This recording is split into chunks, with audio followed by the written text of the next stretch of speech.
The ocean remembers what we forgot. Once in a quiet fishing village by the edge of the world, there lived an old man named Elias. His skin was as weathered as the cliffs, and his eyes held the color of stormy seas. The villagers said he had lived 100 years, though no one knew for sure.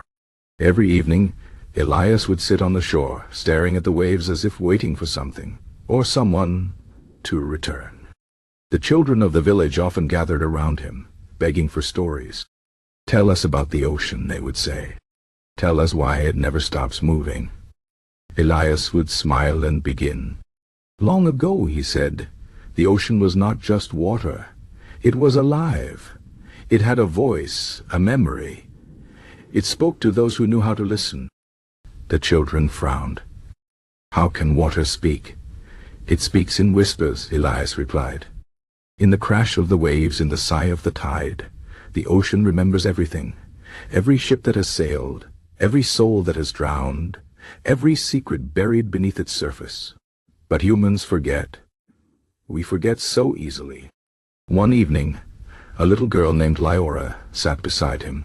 "What have we forgotten?" she asked. Elias looked at her, his gaze heavy with time. "We have forgotten the promises we made to the sea. Long ago, people respected its power. They did not take more than they needed. They thanked the waves for their bounty. But now we only take. We leave behind what we do not want. And the ocean remembers." Liora shivered. "Is it angry with us?" "It is not anger," Elias said. "It is sadness. The sea has watched us for centuries. It knows our hearts, even when we do not." That night, Liora dreamed of the ocean. In her dream, the waves rose high, not in fury, but as if trying to reach her. A voice, deep and ancient, whispered, "Remember?"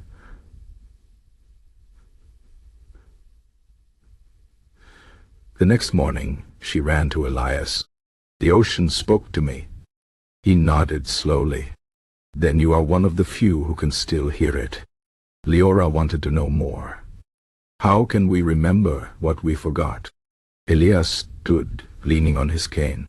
"Come with me." He led her to the cliffs, where the wind howled like a ghost. Below, the waves crashed against jagged rocks. "Look," he said. "Do you see the way the water moves? It is not just water. It carries stories. Stories of lost sailors, of cities swallowed by storms, of treasures buried in the dark. The ocean keeps them safe because we no longer do."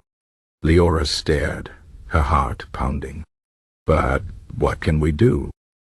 Elias knelt beside her. "We listen.